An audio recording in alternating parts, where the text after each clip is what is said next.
Badru part 4। आवाज़ लुबाबा Haider, मुसन्निफ M राहत। ताहिर अली साहब बोले तो फिर उनका लहजा बदला हुआ था। हाँ बेटे, तन्हा इंसान के लिए ज़िंदगी बड़ी कठिन हो जाती है। तुमने मेरा दिल दुखा दिया, माफ़ करना। मैं भी हक़ बजानिब था। नींद नहीं आ रही थी मुझे। यूं ही अपनी खिड़की में खड़ा हुआ था कि मुझे यहाँ नक़्ल हरकत महसूस हुई। ना जाने क्यों तजस्सुस इस कदर बढ़ गया कि मैं तुम्हें देखने के लिए चल पड़ा, लेकिन मैंने एहतियातन टॉर्च और पिस्तौल साथ ले लिया था। कोई गलत शख्सियत भी हो सकती थी। अगर तुम्हारी दिल आज़ारी हुई है तो मैं तुमसे माफ़ी चाहता हूँ। देखिए जनाब, बुज़ुर्गों ने गलत नहीं कहा। बड़ाई नस्लों से नस्लों में मुंतकिल होती है। अगर आप कोई नौदौलती होते ना तो आपका लहजा और आपकी आवाज़ मुख्तलिफ होती। मेरी किसी बात पर यकीन नहीं करते आप, लेकिन पुश्तों से आप बड़े चले आ रहे हैं, और खून के वो सुर्ख ज़र्रात जिनमें बड़ाई पोशीदा होती है आपके वजूद में मुतहर्रिक हैं। इसलिए आपने मुझ जैसे हक़ीर कुली के सामने माफ़ी के अल्फाज कहे। जनाब, शर्मिंदा तो मैं हूँ। बस इतनी सी बात थी जिसके लिए मैं यहाँ आ जाया करता था। आपकी इजाज़त हो तो दोबारा यहाँ आऊँगा, वरना फिर कभी यहाँ का रुख नहीं करूँगा। बैठे हुए थे ना तुम अभी? जी, मैं समझा नहीं। मेरा मतलब है कि अभी भी तो तुम बैठे हुए हो ना? जी यकीनन। तो बैठो, थोड़ी सी बातें करेंगे। आपका दिल मेरी तरफ से साफ़ हो गया है? हाँ। और आपने मुझे यहाँ आने पर माफ़ कर दिया है? शर्मिंदा ना करो, वजह मैं बता चुका हूँ। खुदा की कसम जनाब, ऐसी कोई बात नहीं। मैं तो हैरान हो रहा हूँ। ताहिर अली साहब, आप इस कदर नर्म और शरीफ आदमी हैं। छोड़ो इन बातों को। ग्रेजुएशन किया है तुमने? अब शर्म आती है इस पर। नहीं बेटे, माँ बाप ऐसे ही होते हैं। शायद यही कुदरत का निज़ाम है। वालिदैन अपनी औलाद से बेपनाह मोहब्बत करते हैं, लेकिन मेरा दावा है कि औलाद वालिदैन से इतनी मोहब्बत नहीं करती। अगर इत्तेफाक से कहीं ऐसी किसी मोहब्बत की झलक नज़र आ जाए तो हैरत होती है। बहरहाल, तुम अपने आप को बददिल ना करो। ज़िंदगी तो बहुत तवील है। इस तवील ज़िंदगी को एक ज़ख्म की मानंद नहीं गुजारना चाहिए। हर गम दूर हो जाता है, हर एहसास मिट जाता है। जाने वाले वापस नहीं आते, उनके लिए सब्र करना पड़ता है। जब हम बेबस हो जाते हैं तो अपने आप को साबिर कहने लगते हैं। बेटे, क्या नाम बताया था तुमने अपना? जलीस। मुझे तो तुम जानते ही हो, ताहिर अली नाम है मेरा। जी। बड़ों की बात को बड़ों की बात समझते हो या एहसान? नहीं, बड़ों का एक मकाम होता है, और आपका मकाम तो बहुत ऊंचा है, क्योंकि दुनियावी तौर पर भी आप बड़े आदमी हैं, लेकिन अंदर से भी आप बड़े आदमी ही निकले। इन अल्फाज का बेहद शुक्रिया। अब मैं तुमसे एक बात कहना चाहता हूँ। हुक्म दीजिए। यहाँ से कहीं भी जाओ, कल 10 बजे नई हवेली में आ जाना मेरे पास। मैं चौकीदारों से कह दूंगा कि तुम्हें मेरे पास पहुँचा दें। मुझे तुमसे काम है। जी बेहतर, मैं हाजिर हो जाऊँगा। अब मुझे इजाज़त दो। वो अपनी जगह से उठ गए, फिर खामोशी से पलटकर वापस चल पड़े, और मैं उन्हें देखता रह गया। बहुत से ख्यालात थे मेरे जहन में, कुछ समझ में नहीं आ रहा था, लेकिन बहरहाल वो बड़ा आदमी मेरे दिल पर अपना नक्श छोड़ गया था। अब उसके बाद यहाँ बैठे रहने का कोई जवाज़ नहीं था। मैं थोड़ी देर के बाद वहाँ से वापस चल पड़ा। जिसके लिए आया था वो तो आई नहीं थी, और आना भी नहीं चाहिए था उसे। ये तो मेरी दीवानगी थी जो मुझे यहाँ ले आई थी, और अपनी उस दीवानगी का मुझे पूरा पूरा एहसास था। बहरहाल, मैं थोड़ी देर के बाद स्टेशन पहुँच गया और बेंच पर जा लेटा। ना जाने किस वक्त नींद आ गई। ख्वाब में मैंने उसी पुरस्कार वजूद को देखा। परेशान हो? हाँ। मगर क्यों? क्या अंजाम होगा मेरे इस जुनून का? तुम इसे जुनून कहते हो? फिर क्या कहूँ? मोहब्बत। क्या मेरे हालात इसकी इजाज़त देते हैं? मेरे सवाल का उसके पास कोई जवाब नहीं था। दूसरे दिन मैंने किसी को ये नहीं बताया कि मैं कहाँ जा रहा हूँ। चाचा इमाम दीन ने बाबा जमील के बारे में जो कुछ कहा था, बात तो वो थी। बाबा जमील से मुझे बहुत हमदर्दी थी। उनकी अपनी मुश्किलात का भी अंदाज़ा था, लेकिन जो कुछ वो चाहते थे वो मेरे तसव्वुर में भी मुमकिन नहीं था। मैं उनकी हर तरह से मदद कर सकता था। वो बच्चियाँ मुझे अपनी बहनों की मानंद महसूस होती थीं, और मैं उनके लिए अपने दिल में ये गुंजाइश नहीं निकाल सकता था। बहरहाल, ताहिर अली साहब ने बुलाया था। बात मामूली नहीं थी।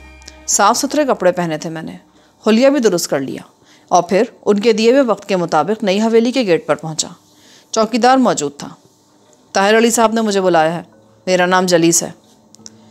हाँ अकील, इधर आ भाई, साहब के मेहमान आ गए, इन्हें साहब के पास ले जा।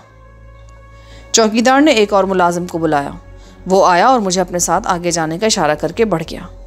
मैं हवेली की शान व शौकत देख रहा था, और मेरे दिल में ना जाने क्या क्या ख्यालात आ रहे थे। मैं सोच रहा था कि अल्लाह ही बेहतर जानता है कि इंसानी तर्ज ज़िंदगी में उसने ये तज़ाद क्यों रखा। इंसान से मुख्तलिफ क्यों है। 2 हाथ, 2 पाँव, आँखें और दिमाग यकसा होने के बावजूद ये तफरीक कैसी है। मैं यही सब बातें सोचता आगे बढ़ता रहा। मुझे नई हवेली के खूबसूरत गेट से गुजार कर अंदर ले जाया गया। मोटे मोटे खुशनुमा कालीनों पर चलता मैं सबसे पहले दरवाजे पर रुक गया। मुलाजिम ने अंदर जाने का इशारा किया तो मैंने पूछा, बग़ैर इजाज़त अंदर जा सकता हूँ क्या? साहब, आपके लिए इजाज़त है, बड़े साहब ने खुद आपको बुलाया है। मैं दरवाज़ा खोलकर अंदर दाखिल हुआ। कमरा बर्फ़ की तरह ठंडा हो रहा था। एक बड़ी सी मेज़ के पीछे ताहिर अली साहब कुर्सी पर बैठे थे। सामने टेलीफोन रखे थे। वो अपनी जायदाद के कुछ कागजात वगैरह देख रहे थे। मैंने सलाम किया तो उन्होंने नज़रें उठाकर मुझे देखा, कागजात समेट कर एक जानिब रखे, फिर मध्यम सी मुस्कुराहट के साथ बोले, खूब, मेरा यही अंदाज़ा था। वो किस बारे में ये अल्फाज कह रहे थे? पूछना खिलाफ आदाब था। तुम्हारे बारे में मुझे अंदाज़ा था कि अगर सही हुलिया अख्तियार कर लो तो बेहद दिलकश शख्सियत के मालिक हो। तालीम तुम्हारे चेहरे से झलकती है।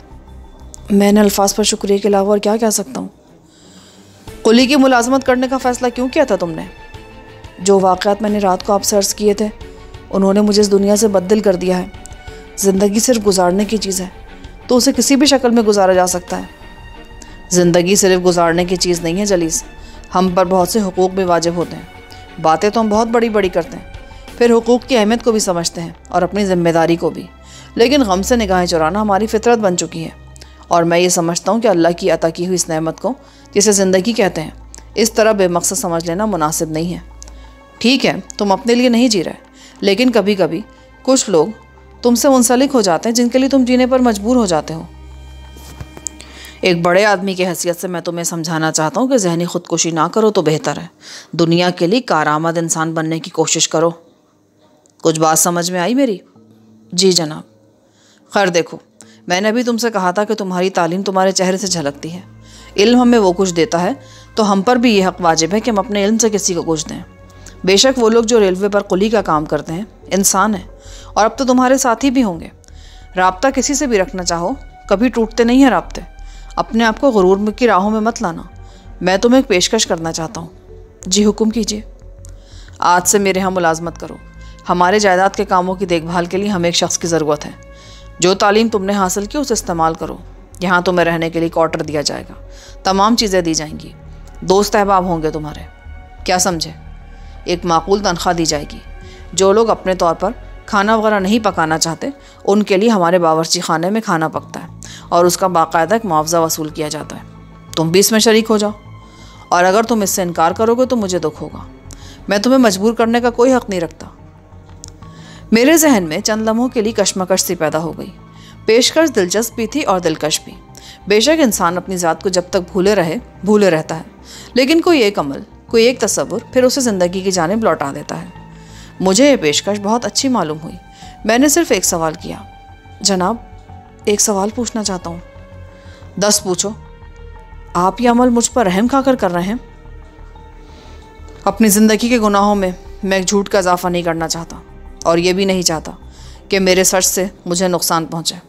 बोलो, क्या कहते हो? सच बोलूँ या झूठ? आपकी ज़ात से मुझे सच की तवक्को है। तो देखो, इंसान के दिल में सबसे पहले इंसानियत के लिए गुदास होना चाहिए, और उसके बाद इंसान के लिए। अल्लाह के फजल से मेरे दिल में इंसानियत के लिए गुदास है, और जब से तुमसे मुलाकात हुई, तुम्हारी बातें सुनी, तो एक इंसान के लिए मेरे दिल में गुदास पैदा हुआ। मैंने अपने से छोटे से वसाइल से तुम्हारी ज़िंदगी का ये अंदाज़ बदलने की कोशिश की है। इसमें मोहब्बत भी है, तुम्हारा माजी भी और तुम्हारी शख्सियत भी। मैं दरहकीकत ये सच बात कह रहा हूँ कि मुझे पढ़े लिखे आदमी की ज़रूरत है। यहाँ तक कि ख़ुद फरहत अली साहब भी सिर्फ मैट्रिक पास हैं। ये मेरे चीफ़ अकाउंटेंट हैं। उन्हें असिस्ट करने के लिए मैंने तुम्हारा इंतखाब किया है। अभी 2 लड़के और हैं जो काम करते हैं। कुछ आउटडोर होते हैं, ज़मीनों की देखभाल और कुछ चीज़ें वसूल करने के लिए आते जाते रहते हैं। लेकिन मैं तुम्हें फरहत अली साहब की मदद के लिए लगाना चाहता हूँ, क्योंकि उनमें एक लड़का FA पास है और दूसरा सिर्फ मैट्रिक। कम अज़ कम तुम्हारी तालीम ज़्यादा है। काम सीख जाओगे तो मेरे लिए कारआमद होगे। यूँ समझो कि मुझे दरहकीकत तुम्हारी ज़रूरत है। अब तुम मुझे मिले इस तरह तो ये वक्त की कहानी है। बहरहाल हमें हर तरह की कहानियों का सामना करना पड़ता है। बोलो, कोई एतराज़? जी नहीं। वेरी गुड, मैं फरहत को बुलाता हूँ। उस हवेली में जदीद तरीन इंतज़ामात थे। एक इंटरकॉम पर फरहत साहब को तलब किया गया और थोड़ी देर के बाद एक उम्र रसीदा शख्स जिसकी शख्सियत बहुत अच्छी थी अंदर आ गया। सलाम किया और ताहिर अली साहब के इशारे पर कुर्सी पर बैठ गया। फरहत साहब, ये जलीस है, अपने ही शहर का बच्चा है, ग्रेजुएट है, आपकी मुश्किल दूर हो जाएगी। आपका कहना यह है कि आपकी इंग्लिश कमज़ोर है और शहर में जो डॉक्यूमेंट्स भेजे जाते हैं उनकी तरतीब में आपको दिक्कत होती है। जलीस इस सिलसिले में आपकी मदद करेंगे। इन्हें आप अकाउंट से मुतालिक जो भी तरबियत दे सकते हैं दीजिए। और जलीस, ये फरहत साहब हैं, बस यूँ समझ लो मुलाजमत बेशक करते हैं मेरे यहाँ, लेकिन मेरे दोस्त हैं, क्या समझे? जी। क्यों फरहत साहब, क्या कहते हैं आप? सर, मेरे लिए तो ये इंतहाई खुशी का मकाम है। बहुत अरसे से मैं बेचैनी का शिकार था। मेरा ख्याल है जलीस मियाँ मेरे दस्ते रास्त साबित होंगे। यकीनन। तो फिर जलीस, फरहत साहब के साथ जाओ। जो वो कहते हैं ना, कल करे सो आज करे सो अभी, तो बस समझो तुम्हारा काम शुरू। फरहत साहब मुझे अपने साथ उस शानदार ऑफिस में ले गए जो कोठी में बना हुआ था। बड़े नफीस इंसान मालूम होते थे। चेहरे पर एक अजली मुस्कुराहट चिपकी रहती थी। माथे पर नमाज का निशान था। ऑफिस में उन्होंने एक मेज़ की तरफ इशारा करते हुए कहा, बड़े अरसे से खाली पड़ी हुई थी और मेरी दुआ थी कि कोई इसके लायक शख्स मिल जाए तो मेरी मुश्किल हल हो जाए। आज का दिन मैं तुम्हें समझाने में सर्फ करूँगा। हम 10 बजे तक यहाँ आते हैं। काम हमारी मर्ज़ी का होता है। ये दोनों लड़के भी मेरे साथ काम करते हैं। चलो तुम दोनों यहाँ आओ। इनमें एक का नाम नूर अली और दूसरे का हैदर था।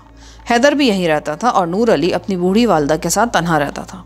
दोनों नौजवानों खासे खुशशक्ल थे, शरीफजादे मालूम होते थे। उस माहौल में मुझे खासी दिलचस्पी महसूस हुई। ज़िंदगी में एक नई तब्दीली रोनमा हुई। फरहत साहब मुझे काम सिखाते रहे और मैं एक खुशी महसूस करने लगा। तालीम से राब्ता टूट गया था। स्टेशन पर एक काहिल इंसान की तरह ज़िंदगी गुजार रहा था। हालांकि हंगामा आराइयाँ वहाँ भी बहुत होती थीं। ट्रेनें आती थीं, मुसाफिर चढ़ते उतरते थे, लोग नज़र आते थे, लेकिन बहरहाल ये ज़िंदगी उससे बदहर्जा बेहतर थी। शाम तक मैं काम करता रहा और फिर शाम को 5 बजे छुट्टी हुई तो फरहत साहब ने कहा, हैदर, ज़रा देखो, रफ़ीक से पूछो कि जलीस मियाँ के लिए कौन से क्वार्टर का बंदोबस्त किया गया है। आओ जलीस। ताहिर साहब ज़रा बाउसूल आदमी हैं। उनका हुक्म है कि 5 बजे ऑफिस के दरवाजे पर ताला लग जाना चाहिए। आओ बाहर चल कर बैठें। मैं बाहर आ गया। कोठी के खूबसूरत लॉन पर मैं फरहत साहब के साथ जा बैठा। वो कहने लगे, मेरी बीवी है, 2 बेटियां और एक बेटा है। बेटियों की शादी कर दी है। बेटा शहर में तालीम हासिल कर रहा है। बीवी है और मैं हूँ। अल्लाह का शुक्र है कि अच्छी ज़िंदगी गुजार रहे हैं हम। मैं तुम्हें तुम्हारी चची जान से मिलाऊंगा। अगर जी चाहे तो मुझे चचा कह लिया करो, नहीं तो फिर मेरा नाम तो फरहत है ही। जी। तुम्हारे अहले खाना कहाँ हैं?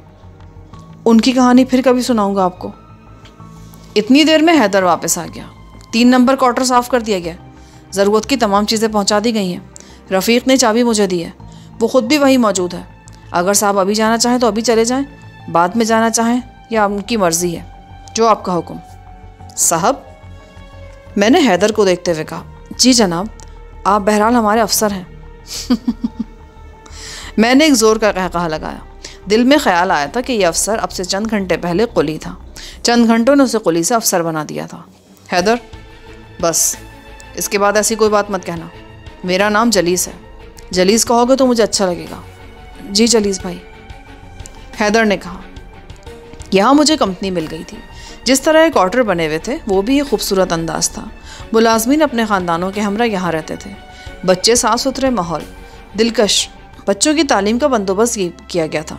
सुबह कोई गाड़ी इन बच्चों को लेकर स्कूल जाती थी। बाद में पता चला कि तालीम का ये इंतज़ाम खुद ताहिर अली साहब ने किया है। ताहिर साहब की खूबियाँ रफ्ता रफ्ता वाज़ेह हो रही थीं। आज तो नहीं, लेकिन दूसरे दिन शाम को 5 बजे फरागत हासिल करके मैं सीधे स्टेशन पहुंचा और जो ही मैं वहां गया तमाम कुली मेरे इर्द गिर्द जमा हो गए और मुझ पर सवालात की बौछार हो गई। कहाँ चले गए थे? बाबा जमील ने पूछा। वो बाबा, मुझे ताहिर अली साहब क्या नौकरी मिल गई है। नौकरी? जी। कैसी नौकरी? वहाँ जायदादों का काम संभालने के लिए मुझे मुलाजिम रख लिया गया है। अच्छी तनख्वाह मिलती है? जी, बहुत अच्छी। हमारी तरफ से मुबारकबाद कबूल करो। इंसान को बहरहाल बुलंदी की तरफ सफ़र करना चाहिए और हम सबको फिर बहुत अफसोस होता था तुम्हें कुली का काम करते देखकर, क्योंकि तुम पढ़े लिखे आदमी हो। बहुत खुशी हुई, लेकिन हमें छोड़ ना जाना, भूल ना जाना, मिलते रहना। हम मुखलिस साथी और सच्चे दोस्त हैं। यकीनन ऐसा ही करूँगा। फिर तमाम लोगों ने मुझे अलविदा कहा तो मैं हंसकर बोला तुम लोगों के बगैर मैं ज़िंदगी का अधूरा समझता हूँ। रोज़ाना नहीं, लेकिन तीसरे दिन मेरे कई घंटे तुम लोगों के साथ गुजरा करेंगे, और मेरी बात का यकीन कर लो। बहरहाल ताहिर अली साहब की हवेली मुझे बड़ी रास आई थी। काम तो मैंने चुटकियों में सीख लिया था, और पहले दिन मैंने सरकारी डॉक्यूमेंट्स दुरुस्त करके फ़रज साहब के हवाले किए तो वो पुरमुसरत अंदाज में बोले, खुदा की कसम मैं बड़े कर्ब का शिकार रहता था इन कागजात की वजह से। मैं समझता हूँ अल्लाह ने मेरी ये मुश्किल हल की है। अपने क्वार्टर में अलबत्ता मैं तन्हा ही था। नूर अली की वालिदा से मुलाकात हुई थी। फ़रज साहब ने अपनी बेगम से मिलाया था।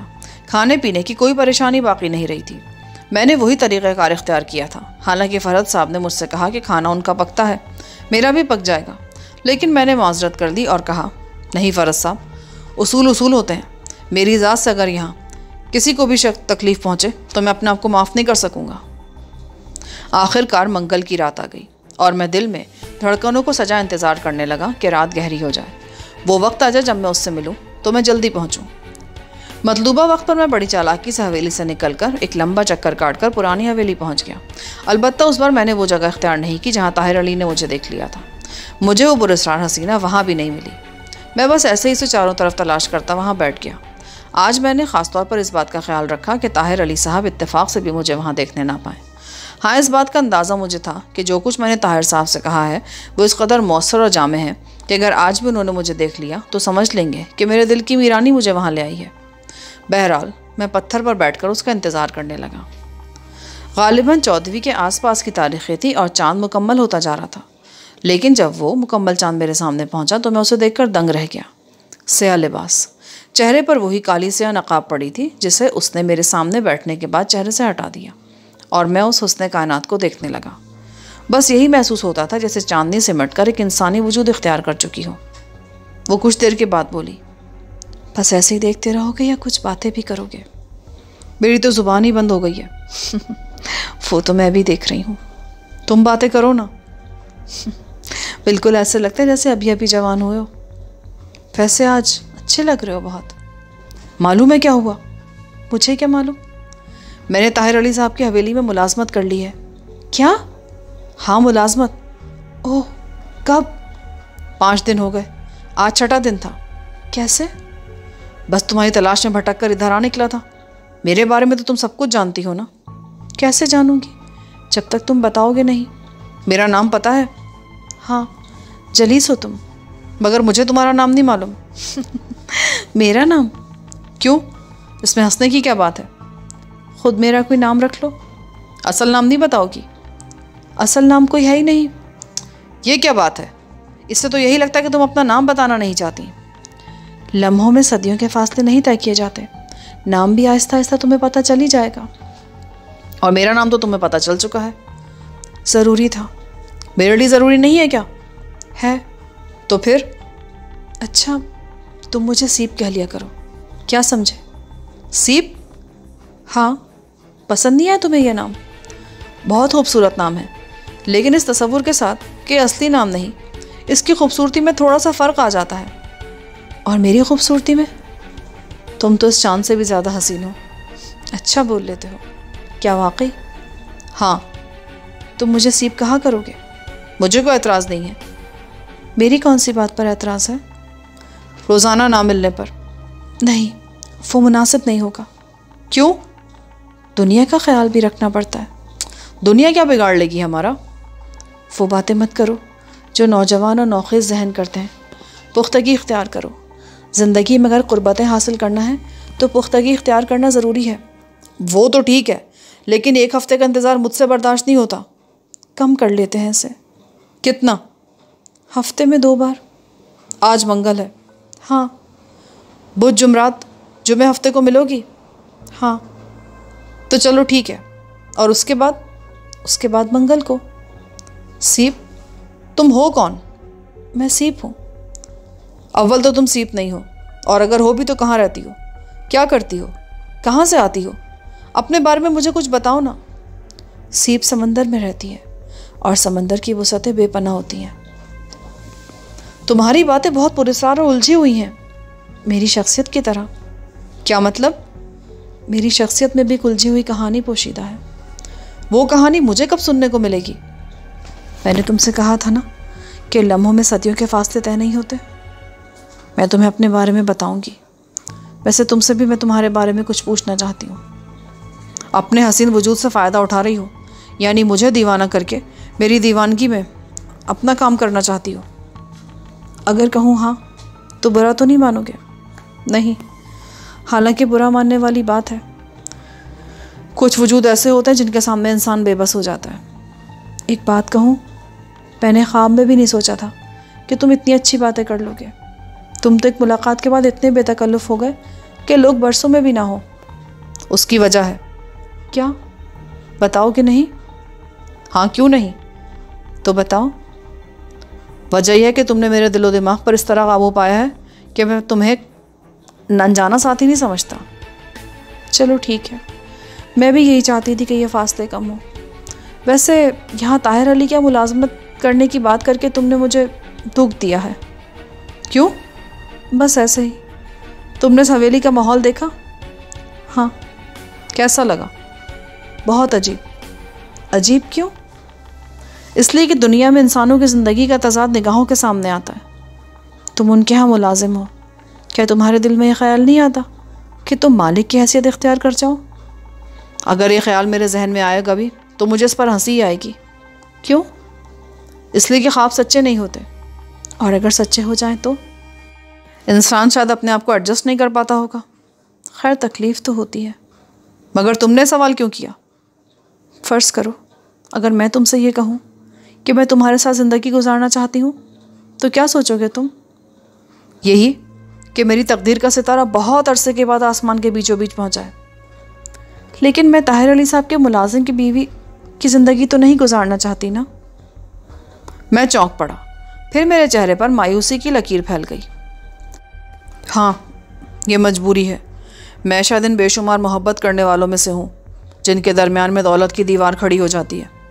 क्या मेरे साथ ऐसा ही होगा? नहीं। क्या मतलब? मैं अपनी पसंद की ज़िंदगी गुजारूंगी, लेकिन तुम्हें हाथ की लकीरों पर कभी यकीन रहा है? गौर नहीं किया कभी? तो सुनो, वो हसीन ज़िंदगी तुम्हारे लिए मैं तलाश करूंगी। मैं तुम्हें वो हसीन ज़िंदगी दूंगी। तुम? हाँ, लेकिन सीप, क्या मेरा वजूद, मेरा दिल, मेरा ज़मीर ये जुबान बर्दाश्त कर सकेगा कि अच्छी ज़िंदगी भी मुझे तुमने ही दी? मुझसे मोहब्बत की बात की है तुमने। हाँ, मैं दीवानों की तरह चाहता हूँ तुम्हें। समझ लो कि अब तुम्हारे बगैर रहने का तस्वुर ख़त्म होता जा रहा है। दूसरी मुलाकात में ही? हाँ, दूसरी मुलाकात में ही। चलो ठीक है, जब मोहब्बत को मानते हो तो अपने वजूद को अपनी मोहब्बत में समो दो। मैं खामोश हो गया। गुफ्तगू करने में भी वो अपनी मिसाल आप थी। अलबत्ता जब सुबह की रोशनी नमूदार हुई, चांद धुंधला हो गया तो हम दोनों चौंक पड़े। मैंने हैरत से कहा, ये वक्त कहाँ गया? गुजर गया। सूरज की पहली किरण से पहले मुझे वापस पहुँच जाना चाहिए, वरना मेरे लिए मुश्किल पैदा हो जाएगी। चलती हूँ, अब हफ्ते को मुलाकात होगी। किस वक्त? 12:30 बजे, उसने कहा और तेज़ कदमों से आगे बढ़ गई। मेरा दिल चाहा कि मैं उसका ताक़ुब करूं, देखूं तो सही कि वो रहती कहाँ, लेकिन ये सोचकर ऐसा अमल नहीं किया कि कहीं वो नाराज़ ना हो जाए। अभी अगर उसने अपने बारे में कुछ नहीं बताया तो ना सही, वो बता देगी, लेकिन उसकी बातें मुझसे ना जाने क्या कह रही थी। थके थके कदमों से मैं वापस हवेली में आ गया और अपने कमरे में जाकर सो गया। सुबह को मुझे फ़रहत साहब ने जगाया। घड़ी दीवार पर लगी हुई थी। देखा तो 11:20 हुए थे। फ़रहत साहब मेरी पेशानी और सीने पर हाथ रखे गालिबन यह अंदाज़ा लगा रहे थे कि मैं बीमार तो नहीं हो गया। मैं एकदम चौंक कर उठ बैठा। बहुत वक्त हो गया ना मुझे? ये बताओ, तबीयत तो ठीक है? जी तबीयत तो ठीक है, रात बस नींद नहीं आई। आज आराम कर लो। नहीं, बस थोड़ी सी मोहलत दीजिए, मैं तैयार होकर अभी आता हूँ। देखो भाई, अगर तबीयत पर कोई कसलमंदी तारी है तो आराम कर लो। फ़रहत साहब, जितनी देर होगी उसके लिए मुझे माफ़ कर दीजिएगा, मैं बिल्कुल ठीक हूँ, बस अभी आता हूँ। फ़रहत साहब बाहर निकल गए और मैंने गुसलखाने की जानिब छलांग लगा दी। बहरहाल ज़िंदगी में यह तब्दीली बड़ी दिलकश महसूस हो रही थी। अव्वल तो हवेली का माहौल और फिर हफ्ते में 2 दफ़ा सीप से मुलाकात। मैंने अपने दिन मुकर्रर कर लिए थे। स्टेशन जाता, सब लोगों से मुलाकात करता। पहली तनख्वाह मिली तो उसकी आधी से ज़्यादा रकम अपने दोस्तों पर खर्च कर दी। सबके लिए तोहफे तहफ़ ख़रीदे और वो लोग खुशी से सरशार हो गए। उधर सीप मुझसे पुरानी हवेली में मिलती रहती थी। बहुत पुरस्कार शख्सियत थी उसकी। बड़ी माजरतें की उसने और कहा था कि वक्त आने पर ही वो अपने बारे में मुझे कुछ बताएगी, वक्त से पहले कुछ भी बताना मुमकिन नहीं। उधर ताहिर साहब का रवैया मेरे साथ इतना मोहब्बत भरा था कि बाज़ औक़ात में शर्मिंदा हो जाता। फरहत साहब थे, दूसरे और भी दोस्त थे, सबके सब इस तरह कि अब मैं अपनी तन्हाई को भूल गया था। लेकिन मेरे जहन में एक तरद्दुद रहता था हमेशा। सीप की बातें बड़ी पुरस्कार हुआ करती थीं। आज तक पता नहीं चल सका था कि वो कहाँ से आती है और कहाँ वापस जाती है। उसने मुझसे वादा लिया कि मैं कभी उसका पीछा नहीं करूँगा। उसने ये भी कहा था कि वक्त आने पर वो मुझे सब कुछ बता देगी, मुझे इंतज़ार करना होगा। बहरहाल ज़िंदगी के दिन सफ़र की तरह तय हो रहे थे। एक दिन नूर अली की माँ के पास बैठा था। बुज़ुर्ग खातून थी, बहुत अच्छी शख्सियत की मालिक, 5 वक्त की नमाजी और परहेजगार। कहने लगी, अरे बेटा, अकेले रहते हुए तुम्हें परेशानी नहीं होती? उम्र तो है तुम्हारी, जिंदगी का कोई साथी तलाश कर लो, क्या अच्छा ना होगा? क्यों नहीं अम्मा जी, वक्त आ जाएगा तो जिंदगी का साथी भी मिल जाएगा। वैसे आपने नूर अली के बारे में ये बात नहीं सोची? आए खुदा की कसम, मेरे मुंह की बात छीन ली तुमने। देखो बेटा, इतने दिन से तुम देख रहे हो, पहली बात तो ये कि मैं सिर्फ घर में रहती हूँ, जोड़ों के दर्द की मरीज़ा जो ठहरी। जो कुछ कर लेती हूँ बस इसीलिए कर लेती हूँ कि कोई और करने वाला नहीं है। असल में हम लोग भी बिल्कुल तन्हा हैं। मैं चाहती हूँ कि कोई हमारी मदद करे। इस सिलसिले में दफतन मेरे जहन में एक छनाका सा हुआ। बाबा जमील मुझे याद आ गए। मैंने नूर अली की वालदा की तरफ देखा। माँ जी, नूर अली के लिए किसी रिश्ते का तस्वुर है आपके जहन में? मैं समझी नहीं बेटा। आपने कोई मेयार तो बनाया होगा कि किस तरह की लड़की के साथ नूर अली की शादी करेंगी। बस बेटा, शरीफ माँ बाप की बेटी हूँ और कुछ नहीं। जहाँ तक ज़ात पात और हैसियत का ताल्लुक़ है तो बेटा, अल्लाह और उसके रसूल अल्लाह का हुक्म है कि हर कलमा को आपस में भाई हैं और हर इंसान बराबर है। हम भला अपने खालिक की इनायत का सिला क्या दे सकते हैं जो उसने हम पर की हैं, लेकिन एक बात तो कम से कम कर सकते हैं, जो उसने कहा है उसे सच समझें और जहाँ तक बन पड़ सके उसकी हिदायत पर अमल करें। मैं ख़ानदान को नहीं मानती। ख़ानदान सिर्फ शराफत का नाम होता है, वरना बड़े बड़े ख़ानदान राजाओं महाराजाओं के, रईसों और नवाबों के ऐसे भी हैं कि उन्होंने गलाज़त को इंतहा पर पहुंचा रखा है। बेटा, क्या फ़ायदा ऐसे ख़ानदानों से कि माजी में तो उनके नामों के बहुत से चर्चे सुनने में आए और हाल में पता चले कि चोर डाकू बदमाश हैं। गौर करो। खुदा की कसम माँ जी, ये नहीं पता था कि आपके ख्यालात इतने बुलंद हैं। माँ जी, एक शनासा है मेरे, बहुत शरीफ आदमी है, 3 बेटियां हैं उनकी। बड़ी बेटी की उम्र कोई 22 साल है। अच्छी लड़कियां हैं, अगर आप चाहें तो उन्हें देख लें। रेलवे स्टेशन पर कुली का काम करते हैं, लेकिन इंतहाई शरीफ व नफ्स इंसान है और मैं गवाही देता हूँ उनकी शराफत की। बेटा, अल्लाह को हाजिर नाजिर जान के कहती हूँ कि मुझे कोई एतराज़ नहीं। इज़्ज़त से रोज़ी कमाने वाला हर हाल में इज़्ज़तदार होता है। अब ये जिम्मेदारी मैं तुम्हें सौंप रही हूँ। अगर अच्छा समझते हो उस घराने को तो बिस्मिल्लाह करके हमें उनसे मिला दो। मैं फ़ौरन इंतज़ाम करता हूँ माँ जी, आप लोग लड़की को देख लीजिए। नूर अली को भी लड़की मैं दिखा दूँगा, इसका वादा करता हूँ मैं। नूर अली ने शर्मिंदा होकर गर्दन झुका ली और मैंने कहकहा लगाया, लेकिन इस बात से मैं बहुत खुश हुआ था।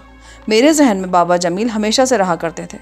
चाचा इमामदी ने जो बात मुझसे कही थी वो बहरहाल मेरे जहन को तो लगी थी, लेकिन अव्वल तो मेरा सिलसिला ही ख़त्म हो गया था। मैं तो अब किसी और का असीर था और एक कैदी भला किसको खुश रख सकता है। लेकिन नूर अली बहुत अच्छा लड़का था।